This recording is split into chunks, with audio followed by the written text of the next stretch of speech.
Okay, so last week was Real Brotherhood. Eli covered that amazingly. And if you did not listen to that, I would suggest you go and listen to that on the webpage, listen to the podcast.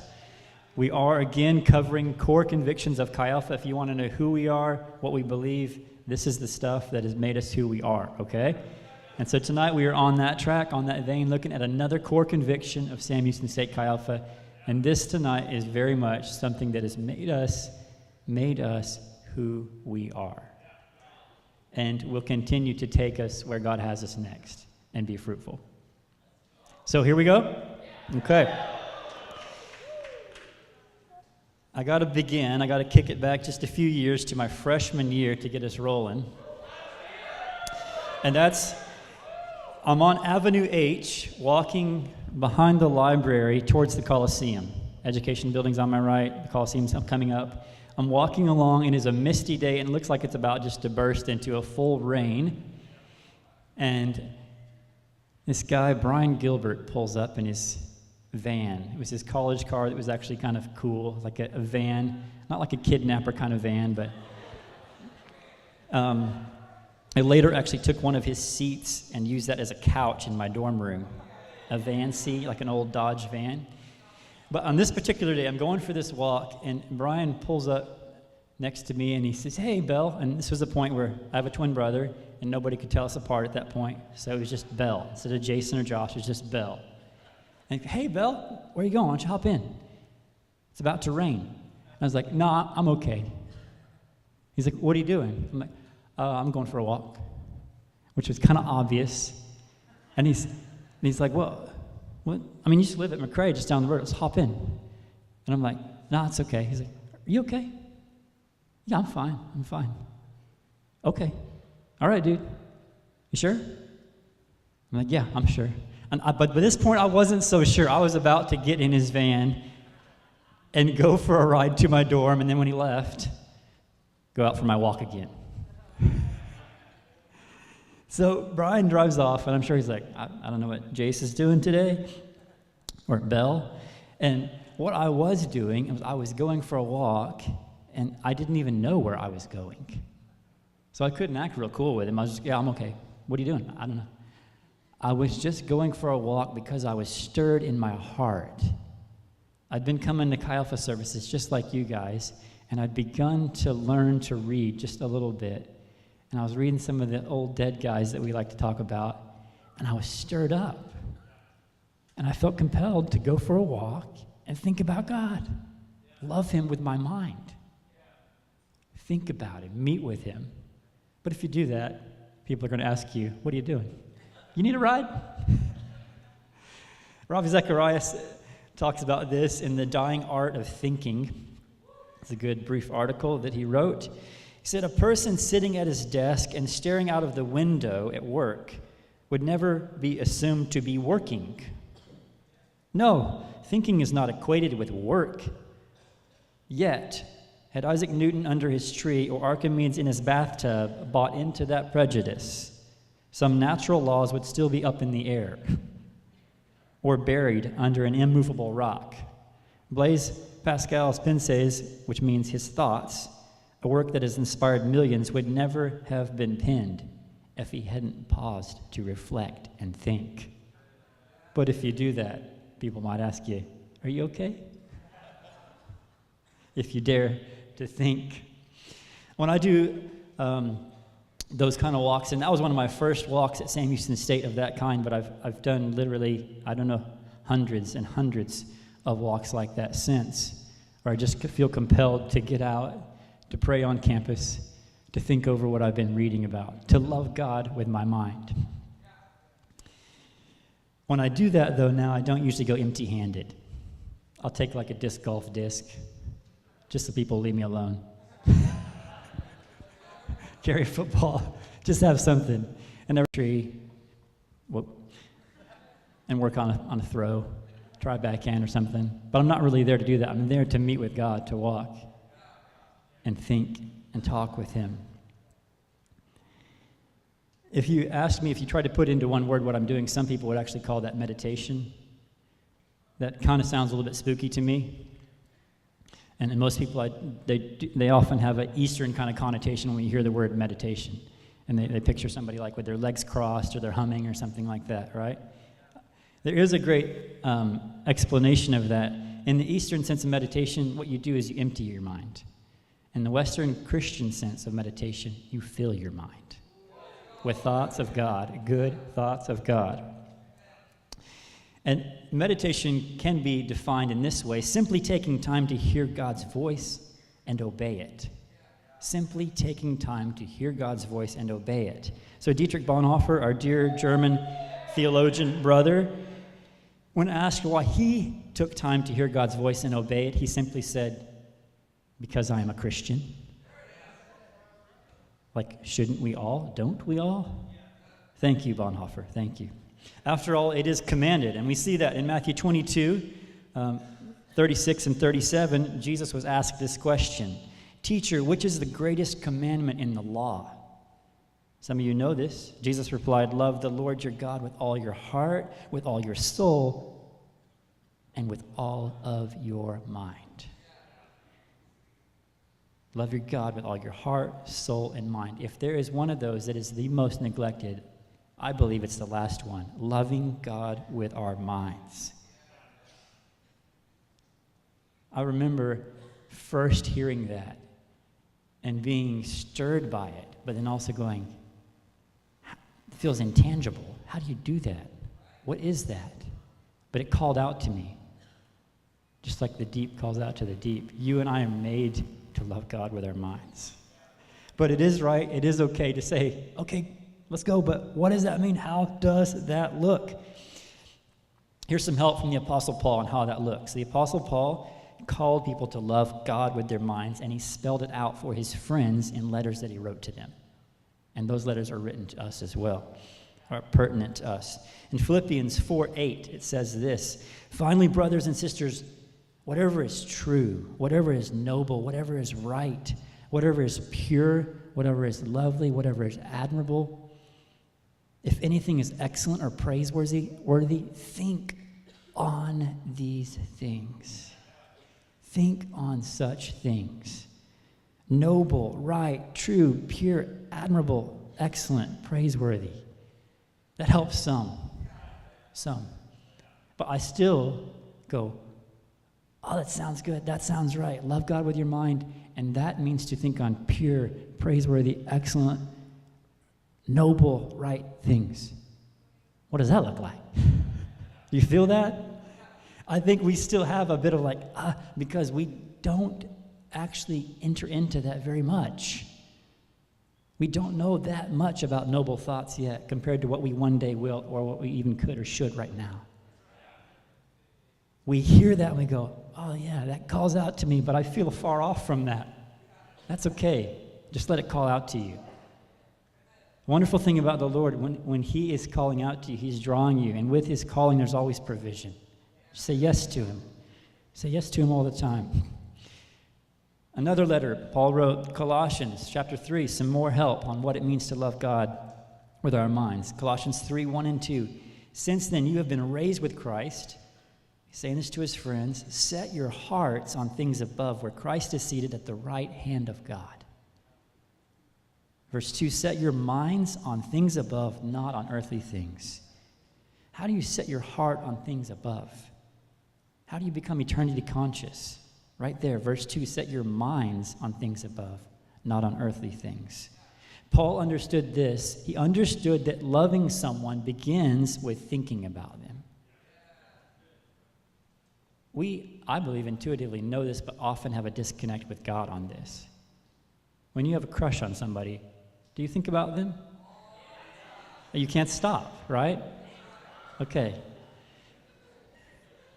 We know how to think about something we love, someone we love. What about God, the most amazing being in the universe? What I've told myself, to keep it really simple, is love equals thoughts. Love equals thoughts. And by that I just mean this, that love has thoughts about the object of its affections. Love has thoughts about the object of its affections. Love equals thoughts. And what we consistently think about, we adore. If you don't even like that, it's just true. It's a reality. What you consistently think about is what you adore, and what you adore is what you worship. What do car lovers talk about? People that form car clubs, what do they get together to talk about? Cars. That's simple, right? People that are like connoisseurs of food, what do they think about and talk about together? Food. What do you know? Star Wars? Man. Star Wars is just never going to go out of style, right? It's always going to have its fans. There's always plenty of people that can tell you more than you want to know about Star Wars, right?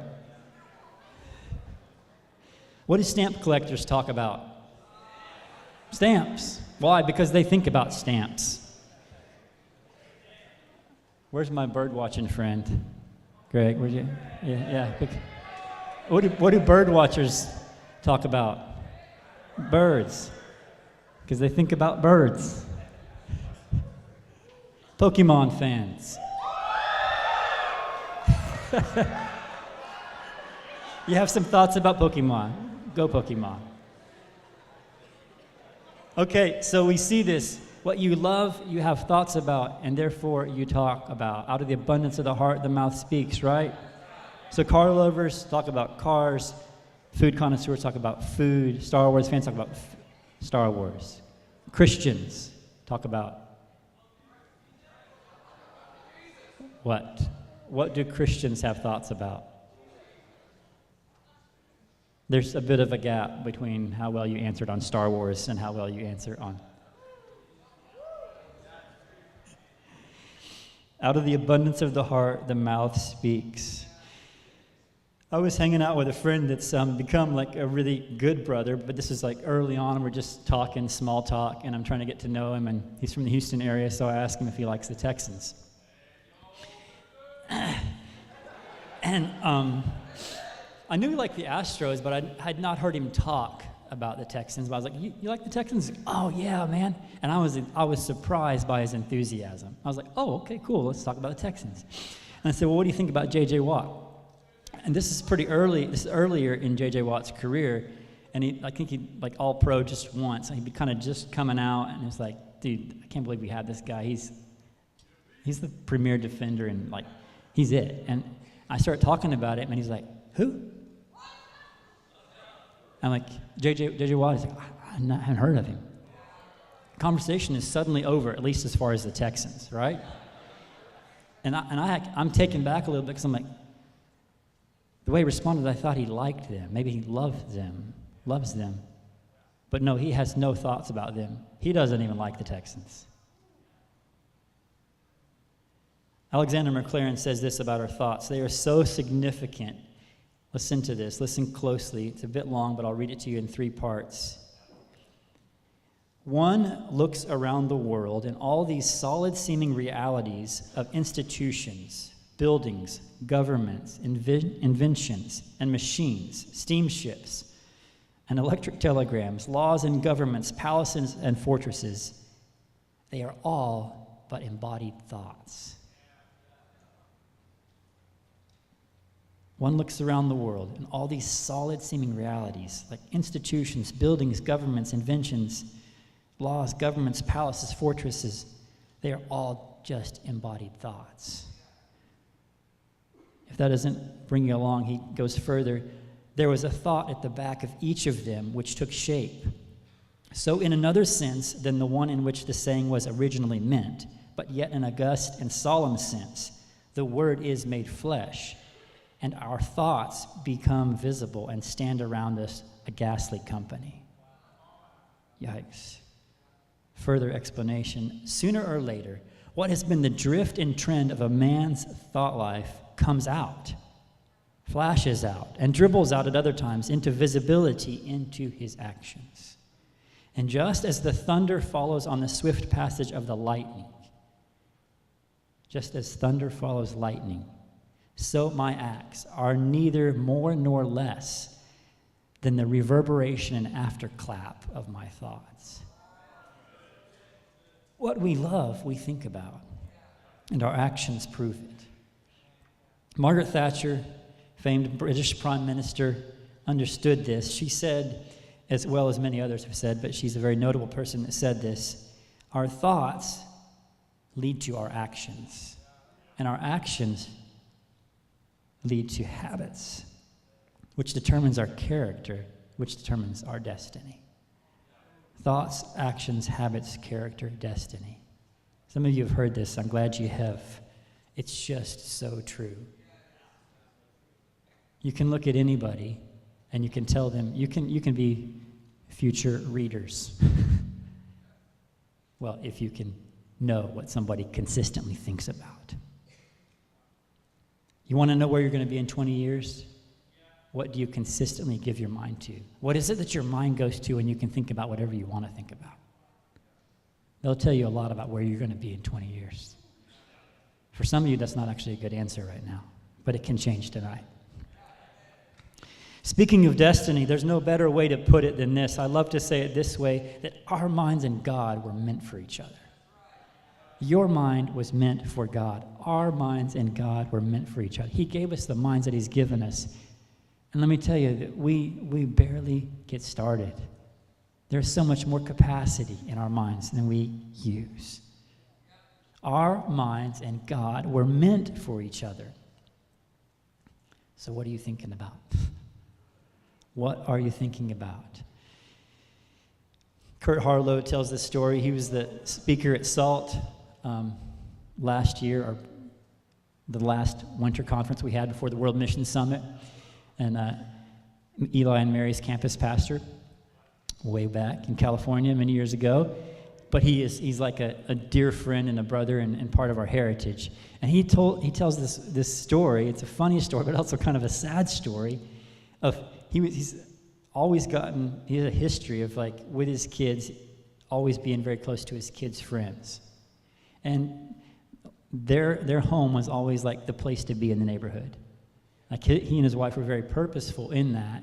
And with the neighborhood kids, they're kind of like the youth pastors without even being official youth pastors. They'd just take them in, they'd feed them, they'd talk to them about Jesus, they'd do Bible studies with them, just have a good time with them. Play video games, invite them into their life. This one particular kid gets saved in their home, begins to walk with God, and Kurt is like thinking, man, okay, he's made some steps, but he's about to graduate and move away. I need to inspire him and challenge him and ask him, like, what are you doing, where are you going? So Kurt has this conversation one day while he's driving him home from their house to drop him off at his house. And he's like, hey, buddy, God's done some stuff in your life, and you're about to graduate and go out on your own. What do you think God has for you? What is the plan? And he looks at Kurt with this sparkle in his eye, and he's like, I've been waiting for somebody to ask me this. He looks at him, he's like, the plan? Oh man, the plan. I got 2 cousins. And between the 3 of us, we got the 3 major gaming systems right now. And we're going to get an apartment together, divide the rent among us with the 3 major gaming systems. We're all going to live together. Oh, it's going to be awesome. And he goes, that's the plan. I don't know how Kurt recovered. I don't know what happened after that. I just know this, that we must have someone worthy of our thoughts. There's nothing wrong with video games, but for that to be your life plan, that's kind of gross.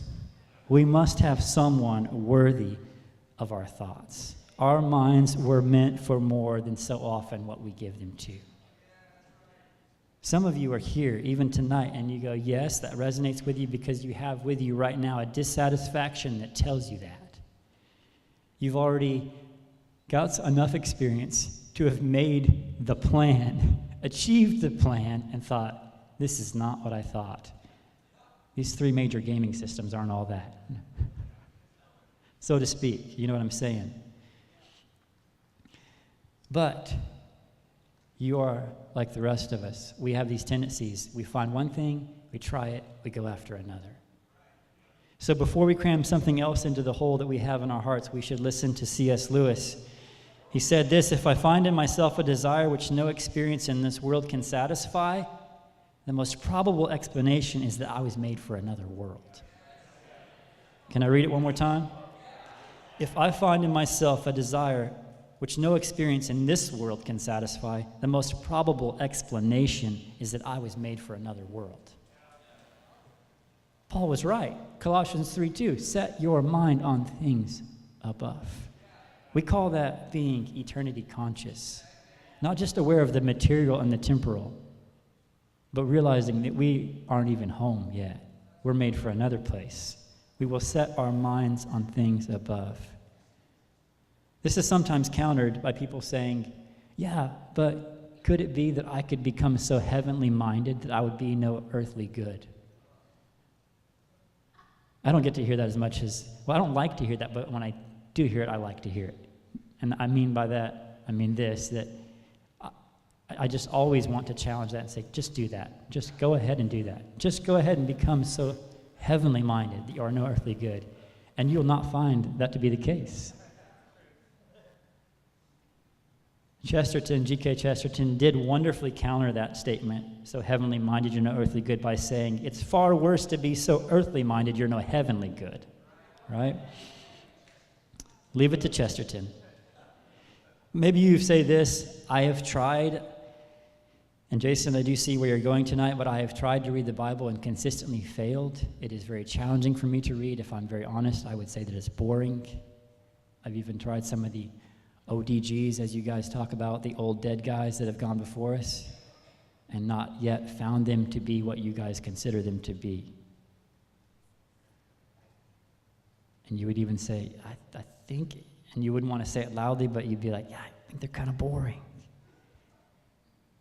That's okay if you're willing to come along, if you don't want to stay there. Because many of us, and I can look across this crowd and know some of you that have really been, I didn't come here as a reader, as a person that was loving God with my mind like I've grown to and have continued to grow to. In fact, I cringed sometimes when I was suggested that I read certain books. Anybody been there? You're like, nah. I read the back of my basketball cards, some sport cards. That was the extent of my reading, like reading sports statistics. It didn't go beyond that. But here's a gentle word, and at the same time maybe strong. Some of the finer things in life actually take a cultivation, right? And you might have to take some time. You might have to cultivate a taste. But let me say, your affections say everything about you. And so often what we critique and what we talk poorly about says more about you than what you're talking about.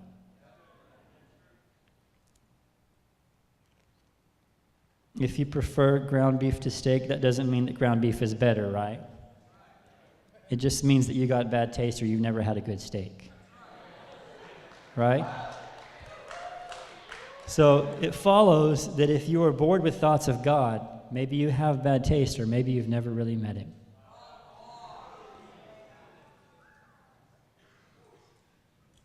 I say that because I know some of us are there, but primarily this is what I know our challenge is. When we consider loving God with our minds, our biggest challenge tonight is distraction. Distracted. I think a good percentage of us in here have tasted the goodness of the Lord. But we aren't consistently going there. And you don't even quite know why. And you wish it was true the other way, that you were there more often, loving God with your mind. So much of it is because in our culture, we are thoroughly, it's a mark of our time, thoroughly distracted. Our enemy knows this and is very good at capitalizing on it.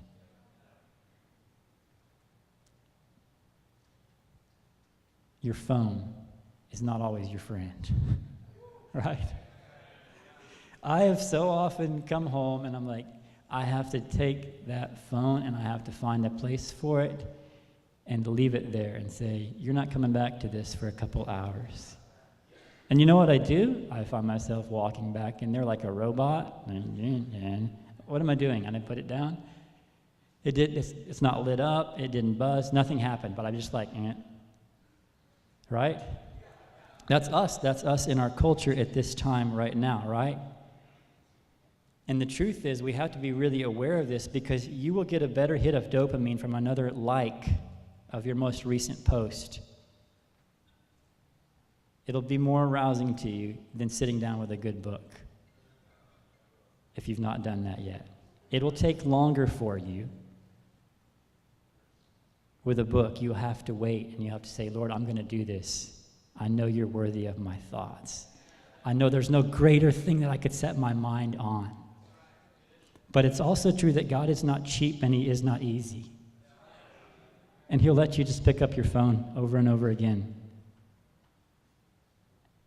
and make you wait on him sometimes before you really sense and feel his presence in a way that's stronger than what your phone can do for you in the next 10 seconds.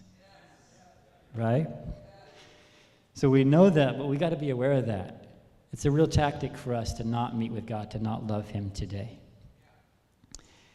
A quote from our famous British preacher friend Charles Spurgeon at the age of 21. No, he did not have a cell phone. He lived in the 1800s. He did have other challenges. He said this, he who often thinks of God will have a larger mind than the man who simply plods around the globe. The most excellent study for expanding the soul is the science of Christ and him crucified and the knowledge of the Godhead in the glorious Trinity. The way he talks, it's like he's doing a crossover, then spinning around, and then doing a dunk. It's like, verbally, it's like a 360 dunk, what he just did. But he's 21 years old. And he says, the most excellent, that's like the average age of you guys here, the most excellent study for expanding the soul is the science of Christ and him crucified and the knowledge of the Godhead in the glorious Trinity. Don't be shamed by that. Just be inspired by that. Be encouraged by that. Let it call out to you. He who often thinks of God will have a larger mind than the man who simply plods around the globe. One of the best illustrations of this for me is a good friend of mine that, I just wouldn't be here without him, and a lot of us wouldn't. And he grew up on the east side of Houston, the youngest of 10, in like a 2-bedroom house. I would guess the square footage of the house like 1,000 to 1,200 square feet. 10 kids, 2-bedroom house. And he would go as a kid to the River Oaks area, higher in neighborhood than where he was at. And he would walk like the sidewalks and later drive the streets, and he would just look at those houses and be like, God, look at the pillars, look at the landscaping. What is it like to live in a house like that? Compared to like 10 kids in a 2-bedroom, he's like, that is another world to me. And he said he'd get such just wonder by going through those neighborhoods, looking at those homes, and even wondering, like, if it's like that on the outside, what's it like on the inside? Like, what kind of furniture do they have? Can you imagine? And they don't have, like, prints on there. They have, like, the original painting from the painter. He's like, wow. And then he got saved, and he gave his life to Jesus, and he heard the call that I'm giving to us tonight, love God with your mind. And he took it seriously, very seriously. And he connected it to the River Oaks. And he said, I'll never live there and have a house like that. But, I can set my mind on God. And I can think about him, the greatest being in the universe. And you want to talk about wealth? You want to talk about riches? I will be one loaded guy. I will be so full of the presence of God. And when people come into my home, my house, they will have wonder. And that's the story of his life. And because he's been that way, he's inspired countless other people in the same way. 8th grade education. Some of you think it's hard to read some of these old dead guys. This guy would sit down with a dictionary and plow through this stuff. And it paid off. It paid off.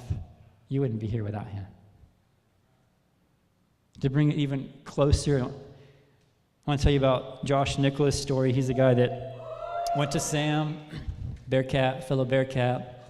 Before he came to Sam, he played football for a bit at Tarleton and also ran track in high school, ran at state, 400 meter, just really fast.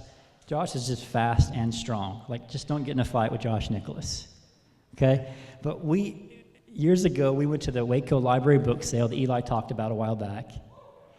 And And all that he said was true. And it was one of those things where we were there, like right outside the door in line. It's early in the morning, and we got a good spot in line. We're going to be some of the first people to bust through that door and go get those books. And I look at Josh. I'm standing next to him in line, and he's kind of like swaying back and forth, almost like a boxer. And I think, he must be cold. Is he like trying to warm up? What's he doing? And I'm like, you okay? And he's like, man, I don't know what's happened to me. I have the pregame feeling. Like, I feel like I'm in the locker room with my buddies for a football game, and I'm about to go on the field and hit somebody. I feel like all that excitement, that nervous tension, but I'm about to walk into a library book sale. I'm not about to hit somebody. I'm about to walk in and find books. And you could tell, like, he was excited, but he's also like, have I become a nerd? What's happened to me? And that realization, seeing that, is what I live for. The moment he said that, I leapt. I was like, a mind in love with God. A mind in love with God. And I looked at him. I know what's happened to you. You've begun to love God with your mind, and you understand what's possible. You're going to go in there and get these books, and you're going to read them, and they're going to be like protein shakes to your soul. They're going to give you spiritual muscle, and you're going to be a butt kicker on campus. You're going to read stuff and have thoughts, and your mind's going to want to explode, and your heart will be exploding at the same time. And then you won't be able to help but talk about God. And you're going to stir other people to do the same thing. And I'm like, I was ready to go home right then. I didn't need any books. I was just like, this is awesome. But then, yeah, the doors open, and Josh got his books and did what he knew to do with them. And from there, from Sam Houston, he went to Colorado State and helped them plant Chi Alpha there. And then he went to Russia, where he had 75 people in his home. In Russia, for like a small group. And what is he doing? He's just sharing out of the abundance of his heart what he's read, what he's thought about. It's what you and I can do. Josh's just a very normal guy that just said, I want to love God with my mind. I want to love God with my mind. Is that you? Do you want to love God with your mind? I think for a lot of us, it's like, yeah, I want to, but I feel pretty far off from Josh. I don't feel like I'm in the locker room. I don't have that pregame feeling.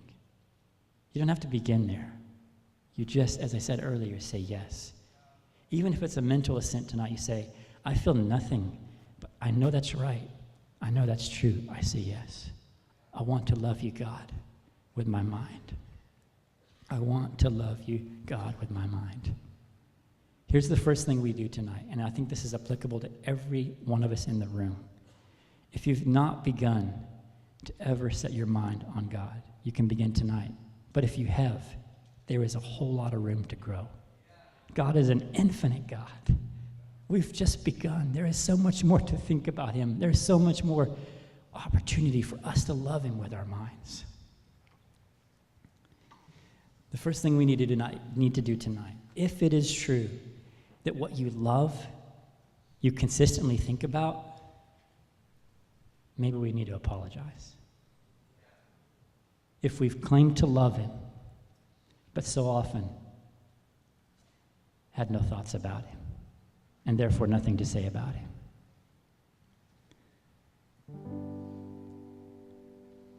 For many of us, it's not that we've had bad thoughts about God. It's just that we haven't had any thoughts about him, though we've claimed to love him.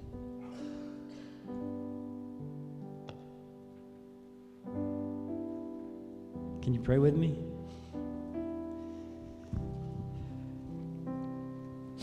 Lord, I confess that often I have claimed to love you. When I get a free moment, it's not you that I think about. When I can think about anything I want to think about, it's not been you. It should be, and I want it to be, Lord. Agree that with me, if that's you. Say this, Lord, you are the one that is worthy of my thoughts. Can we say that together? Let's say it out loud. You are the one that is worthy of my thoughts. You alone, God, are the one that is worthy of my thoughts. Lord, I recognize that my thoughts and you, they were made for each other. You've given me the capacity to think so that I can think about you. Lord, I pray this over us tonight. Thank you for this word. Thank you for this calling. Thank you for Paul speaking these words to us, calling us to think about what is true and noble and right and excellent and praiseworthy. Lord, would you help us in this? For those of us who have begun this, to take a step further. For those who have not begun tonight, would you give us a revelation, God, of what can happen if we would dare to love you with our minds? What you might do in us, what you might do through us, God.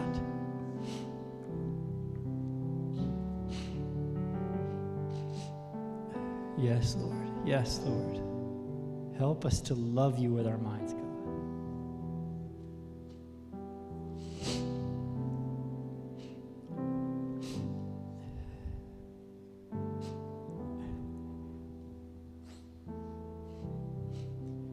We're going to take some time just to worship to finish.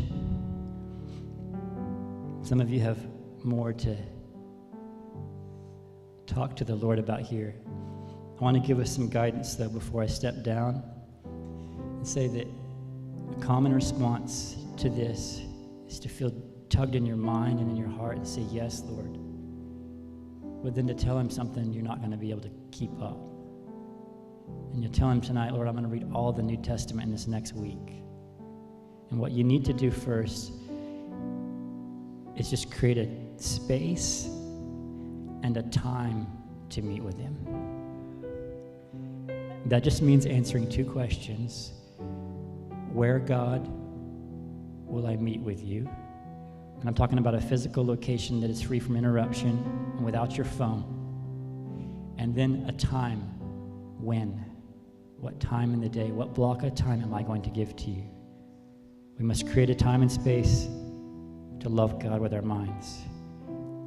And then we must determine what. If love equals thoughts, what is it that you will begin to read or maybe listen to that will engage your mind and help you love God with your mind?